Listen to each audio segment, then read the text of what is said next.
おはようございます。ここは JR 東日本の小田原駅です。時刻は7時を過ぎたところ、いやー眠い、そして寒い。今日はね、この小田原に着くためにはね、5時に起きましたよ。12月月末のね、このね早朝の寒さっていうのは皆さんも想像されるかと思いますが、本当に寒かった。これもね、列車に乗って皆さんに動画をお見せするために、動画を撮るため、今これはもう自分で選んだことなので仕方がありません。それではね、今日もよろしくお願いいたします。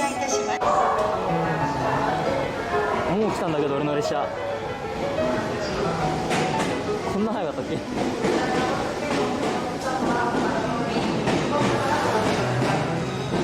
冬休みも近づいたとはいえ、朝の通勤ラッシュは、小田原はひどくはないですが、藤沢からも大変なラッシュになります。こんなラッシュを緩和するために JR 東日本の前身、日本国有鉄道はホームライナーというものを作りました。ホームライナーというものは520円の乗車整理券のみで列車に着席が保証され、快適な通勤時間を過ごすことができるという画期的な事業です。これは次の3月のダイヤ改正で廃止になってしまいますので、今回はそれに乗りたいと思います。でね、今回この湘南ライナー8号に乗るんですけど、この湘南ライナー8号ね、時刻表を見た限りなかなかちょっと面白い列車らしいので、今回はそれに乗車したいと思います。湘南ライナーに8号に使われる列車は215系という近郊型列車、オール2階建ての車両です。普通車を普通車をよく知っている人は分かるんですが、ボックス席4人掛け、向かい側にもう2席あるというボックス席を取っておりますので、ちょっとそのままね、その列車に乗ってしまうと、向かい合わせの人がいるとちょっと気まずさがありますので、今回はグリーン車に乗りたいと思います。普通車の方もね、弊チャンネルでももうすでに撮影をしているので、まだまだ動画見せてないと思うんですけど、その時には普通車の座席の紹介もしているんじゃないかと思いますので、これ入っていいのかな。じゃあ乗りたいと思います。グリーン車は4号車と5号車にあります。こういう言葉を聞いた方は多くいらっしゃるかと思いますが、これは首都圏の普通列車グリーン車も4号車と5号車にいます。これは215系が普通列車に使われることを意図して設計されたものと、そのような証となっております。実際ね、215系も普通列車に使われていたんですよ。快速アクティとか湘南新宿ラインの普通列車とかね。でも、ダブルデッカーの車両に215系の細っちいドアだったら、ね、座る人は多くても、出るときね、結構時間がかかってしまうと、そういう風にね、出るときのそういう輸送効率っていうんですかね、そういうのが低いため、すぐさま普通列車の運用は廃止になってしまい、今は湘南ライナー号と土曜に運行されています臨時のホリデー快速ビュー山梨号のみに使われております。これも3月のダイヤ改正で215件ももうすぐなくなってしまうのではないかとか、そういうね、巷のそういう噂がありますが、そこはどうなんでしょうか。私も見当がつきません。ここで典型的な215件のグリーン車の解説をいたします。まずはこちらですね。グリーン車締め切りのお願い。通勤時間帯にはグリーン車が大変混み合いますので、今度は締め切らせていただきます。なるほど。むやみにこの普通列車からグリーン車に客がどっと乗ってこないようになっているんですね。現在もこれはね、開かないようになっています。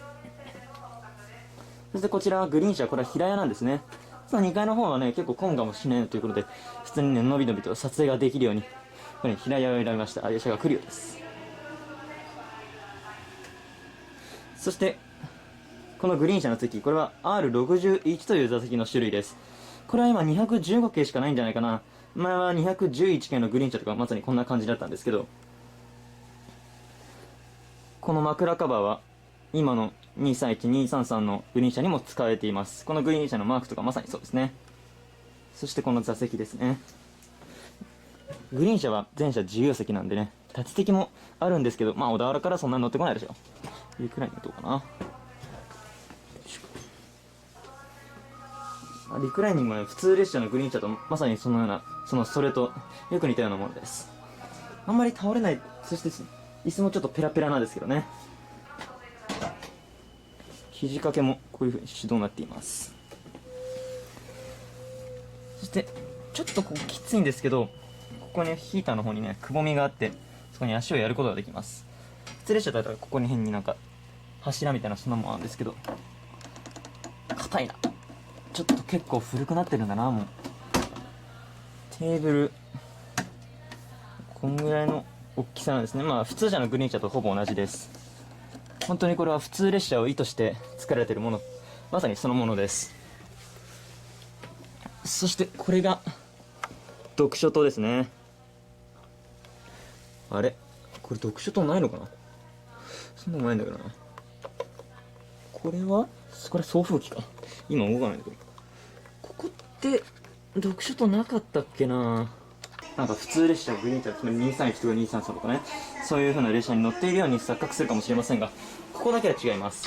これはちょっとね、平屋席とこのデッキを開けるドアなんですけど、これ実は自動じゃないんですね。こんな風に近づいても全く開きません。じゃあどうするのか。ちょっとここは古代式で、これちょっと強く押さないとなかなか開かないですね。うちの方も発車するようです。7時22分発の予定です。少年ライナー8号東京行き。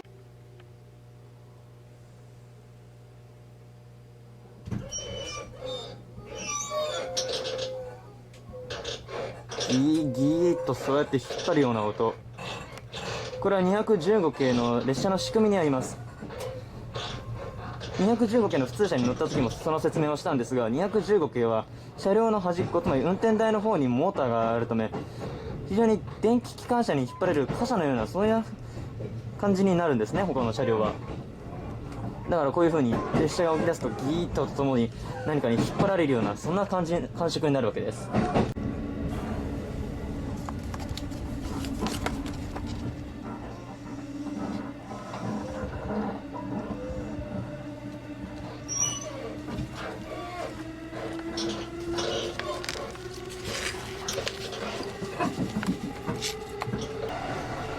湘南ライナーの多くは東海道貨物線を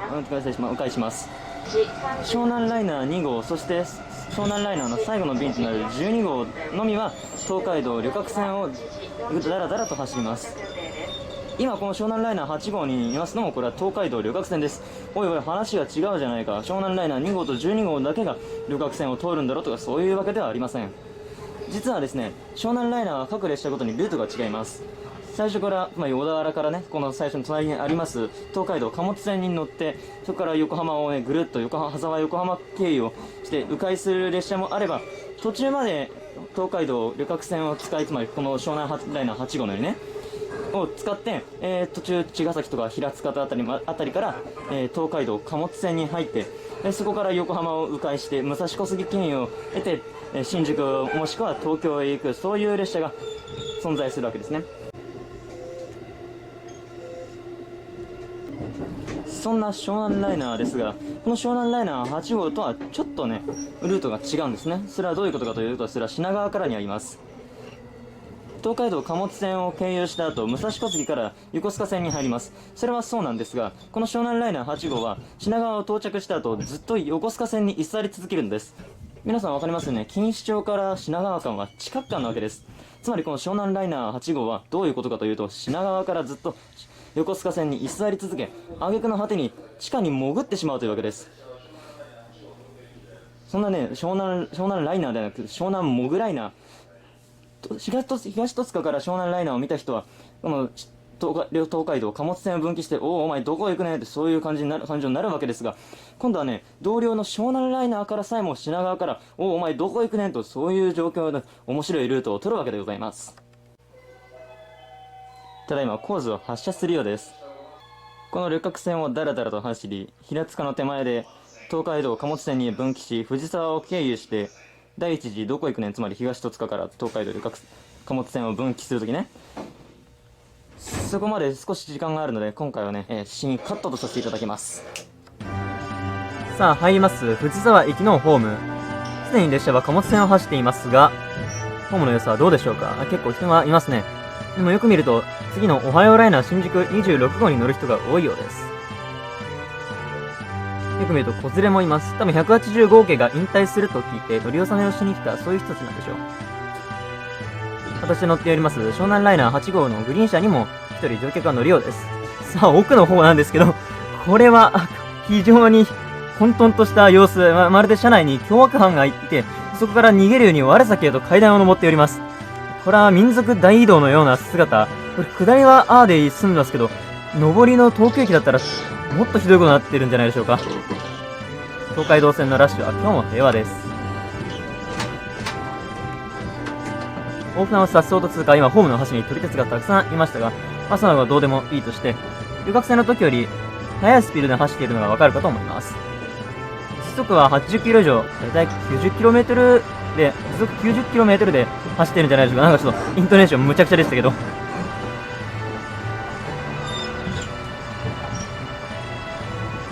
あちらも速いですけどね。下りは空いているから当然でしょう。上りの列車だったら線路が混んでてそうはいかないでしょう。今東戸塚を通過。これ第一次どこ行くねん勃発。ここでこの列車は東海道線及び横須賀線と分岐して横浜ハザーへ向かいます。それまで長いトンネルへと入るわけです。猛スピードと狭いトンネルが相なって凄まじい音を立てています。ちなみに私の反対側にいたおじいさんはこの時ぐっすり寝ていました。よくこんなんで寝れるなぁと、半ば驚いているのですが、もうこんな騒音に慣れてしまったのでしょうか。再び陸上に上がりまして横浜ハザー駅を通過。奥の方にもちらりとコンテナが見えて、朝の貨物駅の営みを垣間見ることができます。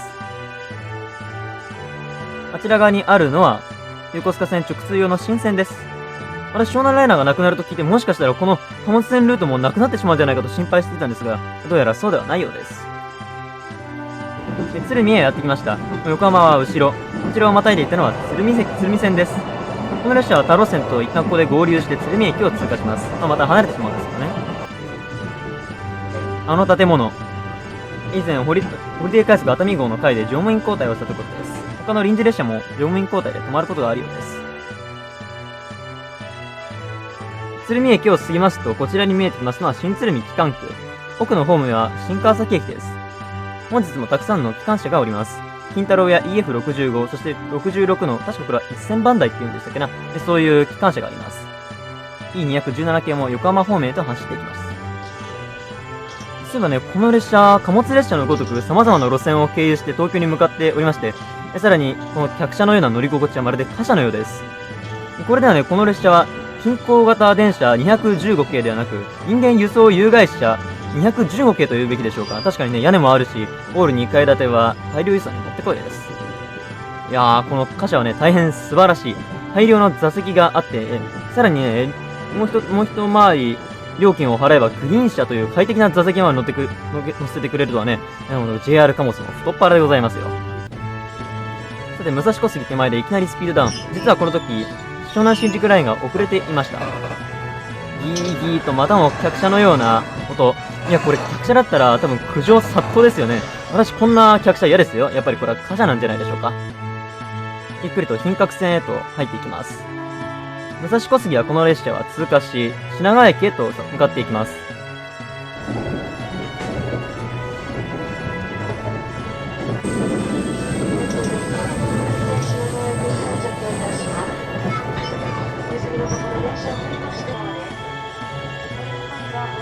奥の方に見えますのは東海道旅客船、久しぶりの合流です。確かね、数ヶ月前のダイヤでは湘南ライナー2号と湘南ライナー4号が7時40分に品川駅に到着するっていう神がかったダイヤがあったんですけど、今時刻表を見る限りそういう奇跡は起きないようです。ちょっと残念でもあります。で、今ちょっと目の前の方に行ったんですけど、非常にシートピッチが狭くて、なんだよ、こんな狭いところに座るんじゃなかったよと半ば後悔している段階なんですけど、仕方がありません。このアングルから第2次どこ行くねん、つまり品川から近くに入るところを皆様にお見せしたいと思います。今、どうやら発車したようです。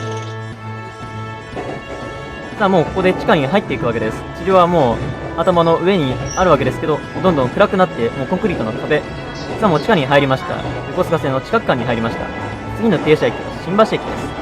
実は湘南ライナーの中でこの6号と8号、つまり横須賀線を迂回するものだけが新橋に止まるんですね。東海道線は通過してしまうんです。本当は東京駅より新橋の方が重要駅の乗降者は多いんで、本当は東海道経由も停車すべきじゃないかなと私は思うんですけど、やはり東海道線のひどいラッシュは新橋駅に停車することを、そういう猶予は残してくれないんでしょう。